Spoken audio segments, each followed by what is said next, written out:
Bab kedua, mulailah dengan diri Anda. Gaya persuasi. Manajemen tidak bisa diharapkan mengenali ide yang baik kecuali jika itu disampaikan kepada mereka oleh seorang penjual yang baik. David M. Ogilvy, perintis periklanan. Tidak lama setelah Abraham Lincoln memenangkan pemilihan presiden pada 1860, dia menghadapi salah satu permasalahan paling besar dalam karirnya, menjual ide kepada William H. Seward, mantan gubernur New York, agar mau bergabung dalam kabinetnya. Seward adalah calon favorit Partai Republik yang masuk dalam konvensi partai tersebut. Tapi dia telah sangat meremehkan Lincoln dan membayar mahal atas penilaiannya yang salah dengan kekalahan politik yang menyakitkan. Lincoln harus menarik mantan saingannya ini ke dalam pemerintahannya untuk mempersatukan basis republiknya. Lincoln adalah seorang pemimpin visioner yang terkenal karena kisah-kisahnya yang sederhana dan sikapnya yang tenang serta apa adanya. Menurut ahli sejarah, dia sangat pandai berbicara.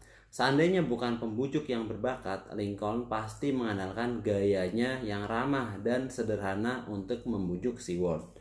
Namun, dia tahu bahwa secara politis ini adalah saat yang sangat sensitif. Yang menjadi kekhawatiran Seward dan pendukungnya adalah status, penampilan, dan harga diri mereka, bukan membantu partai untuk memenuhi kewajiban patriotik mereka. Lincoln menggunakan kemampuan diplomasi dan pengetahuan politiknya untuk menyelaraskan pesannya agar sesuai dengan keadaan. Langkah pertama yang dilakukan Lincoln adalah memahami kebutuhan Seward akan status. Dia memutuskan untuk menawarkan kepada Seward jabatan yang paling diinginkan dalam kabinet, yaitu Menteri Luar Negeri. Selanjutnya, Lincoln memperlihatkan perhatiannya terhadap reputasi Seward dengan diam-diam mengajukan tawarannya lewat wakil presiden terpilih, Hannibal Hamlin, bukan secara terbuka dengan menyampaikannya sendiri atau membocorkannya kepada media. Ketiga, dan yang paling penting, Lincoln menangani ego Seward yang terluka dengan membuat 2 surat untuk disampaikan kepada Seward melalui Hamlin.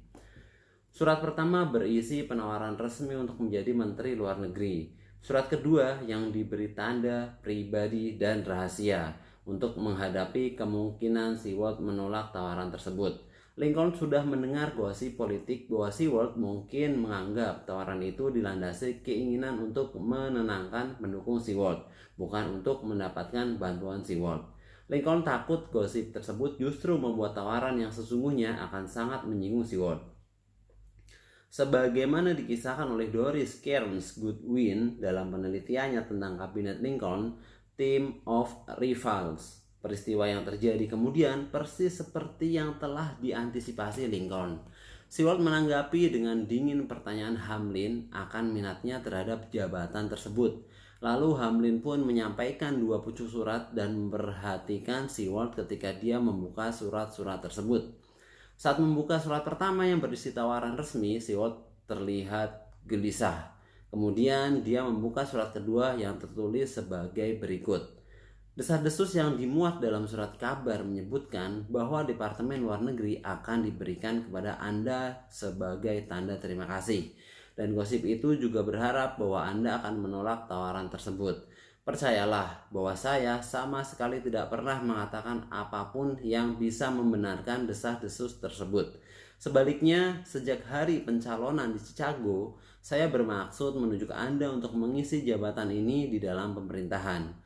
Kini saya menawarkan jabatan tersebut kepada Anda dengan harapan bahwa Anda berkenan menerimanya dan dengan keyakinan bahwa kedudukan Anda di mata masyarakat dan integritas, kemampuan, pengetahuan, serta pengalaman Anda yang luar biasa merupakan gabungan yang tepat untuk tugas tersebut.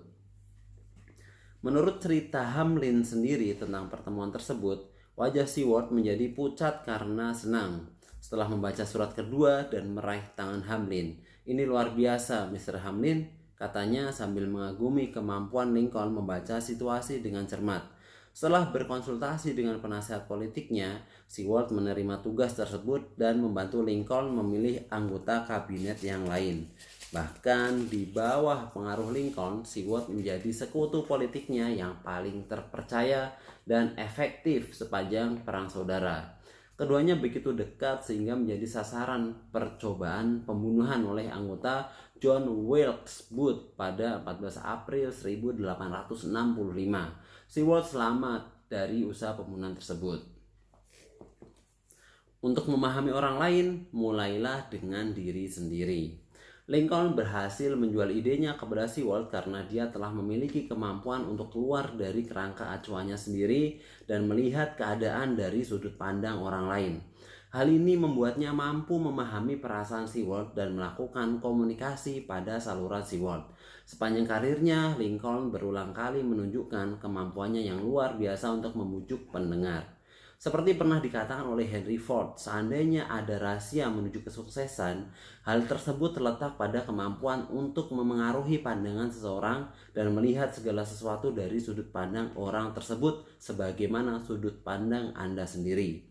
Para psikolog telah mengembangkan ukuran yang kompleks untuk kemampuan ini, dalam kurung yang disebut penyerapan perspektif kognitif, dan mempelajarinya dalam diri tokoh-tokoh seperti politisi dan panglima perang terkemuka dalam sejarah.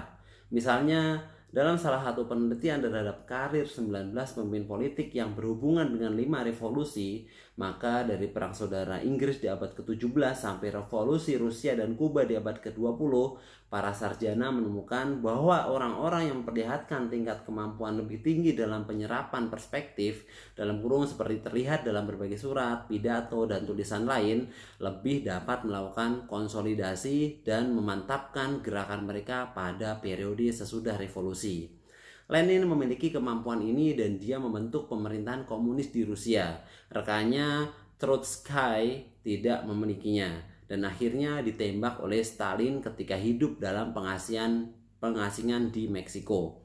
Fidel Castro mempunyai kemampuan ini dan tetap berkuasa selama hampir 50 tahun. Rekan seperjuangannya, Che Guevara, tidak mempunyainya. Dia mati ditembak di Bolivia pada tahun 1967 ketika sedang memimpin kelompok revolusioner yang berbeda di Amerika Selatan. Jenderal terbesar dari selatan dalam Perang Saudara Amerika, Robert E. Lee, memiliki kemampuan penyerapan perspektif yang luar biasa dibandingkan semua jenderal lain, kecuali jenderal yang memimpin pasukan utara. Jenderal yang akhirnya memenangkan perang tersebut bagi utara, yaitu Ulysses S. Grant. Baik Lee maupun Grant mempunyai bakat untuk memandang medan perang sebagaimana lawan memandangnya. Karena itu mereka bisa mengantisipasi pergerakan lawan dan merencanakan strategi mereka dengan lebih baik. Kemampuan ini melibatkan kepekaan berempati. Jenderal Lee merasa sakit hati oleh kekalahannya yang terakhir, maka saya menduga hal tersebut akan memengaruhi keputusannya hari ini. Dan tingkat pengetahuan kognitif, jika saya Lee, saya akan melihat bukit di sebelah sana sebagai kunci untuk memenangkan pertempuran. Singkatnya, ini berarti berusaha merasakan apa yang dirasakan oleh orang lain dan melihat apa yang dilihat orang lain. Dalam persuasi, Anda berusaha untuk memenangkan orang lain, bukan mengalahkan mereka. Akan tetapi, baik perang maupun pengaruh interpersonal harus mengantisipasi reaksi orang lain terhadap apa yang Anda lakukan dan katakan. Karena itu, kemampuan Anda untuk melihat dan merasakan segala sesuatu dari perspektif mereka menjadi hal yang sangat penting. Dalam hubungan profesional, bakat ini membantu Anda melindungi muka Anda dalam situasi sulit dan menjaga agar saluran komunikasi tetap terbuka. Sebagai contoh, jenderal perempuan pertama pada Perang Irak, Jenderal Rebecca Halstead, pernah mengalami masa-masa sulit untuk mendapatkan rasa hormat dari atasannya. Setelah menerima beberapa sikap meremehkan, akhirnya dia menghadap perwira atasannya. Saya tahu mengapa Anda bermasalah dengan kepemimpinan saya, katanya dengan tegas. Karena saya belajar di West Point, saya lebih muda daripada Anda, dan di sini dia berhenti. Dan karena saya lebih pendek daripada Anda, bukan? Hanya itu yang perlu dia katakan untuk menyampaikan poinnya dan menjernihkan suasana. Sebaliknya, Kesalahan dalam penyerapan perspektif dapat menimbulkan kerugian besar. Satu kesalahan yang dilakukan seorang koleganya menyebabkan pengusaha Wayne Hui Zhenga, pendiri Blockbuster Video dan banyak usaha sukses lainnya, mengalami kerugian sebesar $100.000 ketika dia mengembangkan sistem waralaba Blockbuster. Dia sedang menjadi tuan rumah acara makan malam yang dihadiri oleh seorang pemegang waralaba Blockbuster Video, investor terbesar memegang waralaba tersebut dan salah satu eksekutif baru perusahaan. Dengan antusias, pemegang waralaba itu mengajukan idenya untuk mempekerjakan konsultan video yang akan berkeliling di toko-toko Blockbuster guna memberikan saran pada para pelanggan mengenai film yang ingin mereka sewa. Tapi kolega Hui Zhenga yang baru itu tidak menanggapinya. Dia menolak satu demi satu argumentasi yang disampaikan pemegang waralaba tentang konsep tersebut tanpa memikirkan rasa malu yang dialami pemegang waralaba itu. Setelah makan malam, Hui Zhenga menarik eksekutifnya itu menjauh.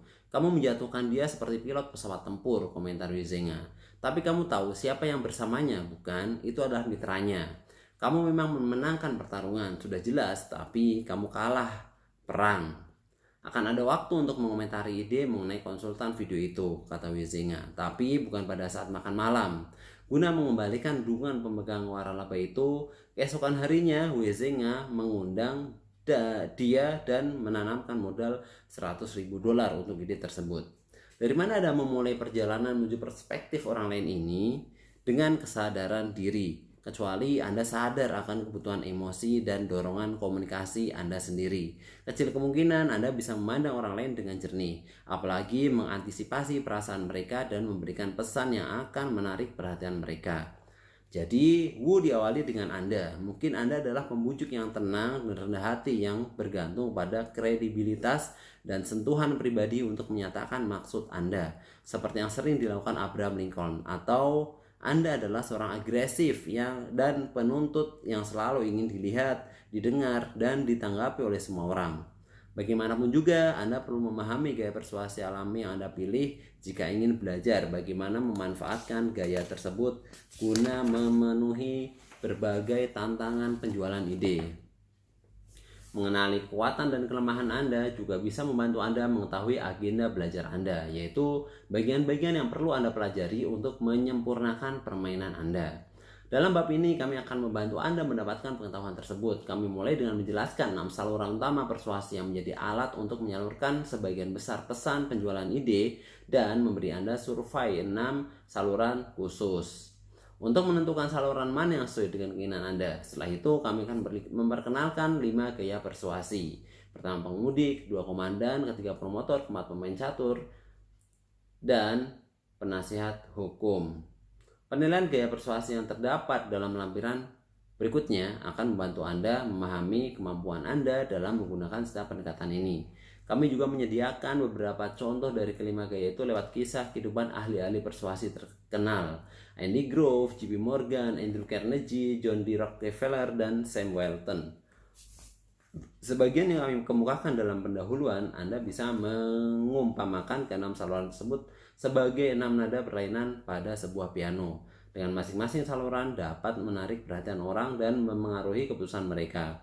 Apabila Anda sedang mempertimbangkan cara terbaik untuk mendapatkan dukungan dari seorang mitra terhadap usulan Anda akan sebuah perusahaan baru, Anda bisa memilih untuk menekankan argumentasi rasional, kepentingan pribadi rekan tersebut, dan hubungan Anda. Tapi bahkan setelah memutuskan untuk mengutamakan faktor-faktor itu, masih ada pertanyaan menyangkut gaya. Apakah Anda harus bersikap langsung atau tidak langsung? Haruskah Anda secara halus mengisyaratkan faktor hubungan atau terus terang mengatakan pada orang itu, "Begini, Anda berutang yang satu ini pada saya kan?"